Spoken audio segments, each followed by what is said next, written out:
दोस्तों नमस्कार, बहुत स्वागत है आपका चौकस भारत में। मैं आपका दोस्त ब्रजेंद्र। डीएनए टेस्ट की बात हो रही है बिहार की, और चर्चाएं आम हो गई हैं अब कि भाई रेवंत रेड्डी जो निवर्तमान मुख्यमंत्री हैं तेलंगाना के, शपथ लेने के पहले ये बयान दिया कि बिहारियों का और जो बिहार के खास जाति है कुर्मी, उनका डीएनए टेस्ट होना चाहिए। नीतीश कुमार भी जद में आ गए, लेकिन अब स्थिति ये है कि इंडिया गठबंधन के सिरमौर माने जाने वाले नीतीश कुमार अभी तक कोई बयान नहीं दिए हैं। स्थिति ये आ गई है कि अब मन ही मन ये सोच रहे हैं कि हमसे का भूल हुई जो ये सजा हमका मिली।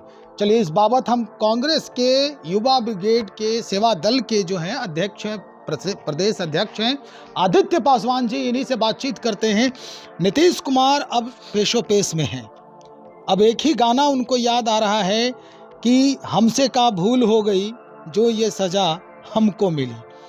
कहने का मतलब कि जिस इंडिया गठबंधन को भारतीय जनता पार्टी के खिलाफ खड़ा करने की कवायद हुई, 2-3 बैठकें हुई, और अचानक सबसे पुरानी और सबसे बड़ी पार्टी राष्ट्रीय पार्टी कांग्रेस के तरफ से ये बयान आ रहा है कि डीएनए टेस्ट होना चाहिए नीतीश कुमार जी का, बिहारियों का और एक खास जात कुर्मी का। देखिए, सबसे पहले तो आपके माध्यम से मैं कहना चाहूँगा कि ये बयान आना नहीं चाहिए था। जब भारत एक है, हम एक हैं, अलग अलग राज्यों में बटे हुए हैं, अलग है, वो बात अलग है। लेकिन जब जहाँ देश की बात आती है तो पूरे देश का डीएनए एक होता है। तो ये बयान आना नहीं चाहिए था, और इस बयान के लिए मुझे लगता है शायद उन्होंने अपने बयान को वापस भी लिया है। लेकिन जब बिहारी अस्मिता की बात आएगी तो cutting across the party line, cutting across the caste line, सारे बिहारी एक होंगे। और जब बिहारी अस्मिता पे कोई भी प्रश्न उठाएगा तो उसका हम लोग विरोध करेंगे। इसमें किसी पार्टी, किसी दल, किसी जात, किसी धर्म से मतलब नहीं है। ये हमारे राज्य की अस्मिता का सवाल है। तो इसके लिए कोई भी अगर बोलता है कि डीएनए पे हमारा प्रश्न उठाता है तो हम उसका विरोध करेंगे, चाहे वो हमारी पार्टी का हो या किसी पार्टी का हो। इसमें कहीं से कोई डाउट नहीं रहेगा। तो हम और बिहार हमेशा पूरे देश को एक दशा और दिशा देता रहा है। तो बिहार के डीएनए पे कौन प्रश्न उठाएगा, सवाल ही पैदा नहीं होता है। हमने देश को जब जब जरूरत पड़ी है तो एक रास्ता दिखाया है। तो बिहारी अस्मिता पे जो लोग प्रश्न उठाने का सवाल करेंगे, जो डीएनए पे सवाल उठाने की कोशिश करेंगे, वो धूल में मिल जाएंगे। और रेवंत रेड्डी जी ने तो आपको अपना बयान को वापस लिया है, तो इसलिए अब इस मामले को बहुत तूल देने की आवश्यकता नहीं है। जब उन्होंने बयान वापस ले लिया तो इस मामले का पटाक्षेप यहीं पे हो जाना चाहिए। बिल्कुल हो जाना चाहिए। ये अच्छी बात है कि उनको ये संज्ञान हो गया कि भाई हमने गलती कर दी है। लेकिन मुद्दा ये नहीं है आदित्य जी, मुद्दा ये है कि जिस तरह से बच्चों को आप ट्रीट करेंगे, जो आदत लगाएंगे, बच्चे आगे चल के वही करते हैं। आपको याद होगा कि नीतीश कुमार बाल और नाखून का जो कटिंग है वो कभी डीएनए टेस्ट के लिए भेजा था, चर्चाएं हुई थी, और उसके बाद ये डीएनए की जो बात है वो लगातार बढ़ते गई, कभी किसी के मुंह से, कभी किसी के मुंह से। क्या ये उसी का दुष्परिणाम है कि आज अपने ही पैर में ये कांटा चुभा है? देखिए, उसमें ऐसा है ना कि उस समय परिस्थितियां अलग थी और डीएनए की बात कह करके उस बयान को वापस नहीं लिया गया था, इसलिए वो डीएनए टेस्ट के लिए नाखून की बात आई थी।